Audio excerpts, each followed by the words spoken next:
वालेकुम नाज़रीन, आज हम आपको बताएंगे देसी वैगरा बनाने का जो है वो तरीका।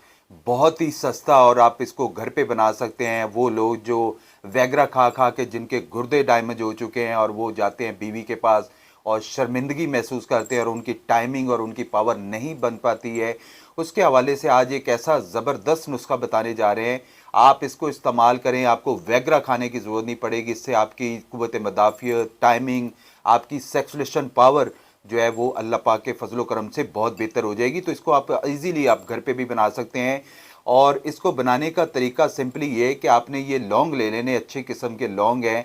आपने लौंग इसको इसमें डाल लेने लौंग, और उसके अलावा आपने हरमल है, ये हरमल आप लोगों ने ले लेनी है, ये भी आप लोगों ने इसमें डाल लेनी है। और हरमल के साथ ये आप लोगों ने ताल मखाना, ये भी आप लोगों ने इसको मिक्स कर लेना है, ताल मखाना। और इनको आपने अच्छे तरीके से आपने इसको पीस लेना है। ये 10 से 15 मिनट तक आप इसको, जब इसको आप रगड़ेंगे तो इस तरह का पाउडर तैयार हो जाएगा। पाउडर को आपने क्या करना है, इसको कैप्सूल भर लेने हैं।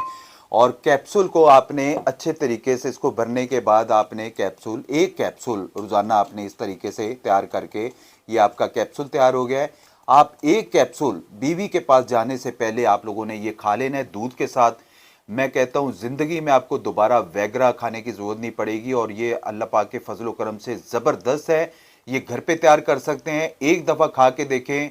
आपकी सेक्सुलेशन पावर, आपकी टाइमिंग, आपकी हार्डनेस, सब अल्लाह पाक के फजलो करम से ठीक हो जाएगा। ये बहुत ही रिजनेबल प्राइस में ये नुस्खा तैयार होता है। आप इसको बनाएं, इस्तेमाल करें। वो लोग जो शर्मिंदगी महसूस कर रहे हैं और वो बीवी के पास जाते हुए वो घबराते हैं, उनको टेंशन हो जाती है कि आज फिर दोबारा जो है वो हमें कहीं सूरत इंजाल का मसला ना आ जाए, हमारी जो है वो रगें कमज़ोर होती हैं, नफ्स कमज़ोर होता है। तो इसको खाने से आपके अंदर इतनी ताकत आ जाएगी कि आपको कभी भी कोई जो वैगरा खाने की ज़रूरत नहीं पड़ेगी। तो आप इसको जो है वो लाजमी इस्तेमाल करें। इंशाल्लाह इंशाल्लाह बहुत ज़बरदस्त है। इसको घर पे बनाएं, बहुत ज़बरदस्त है।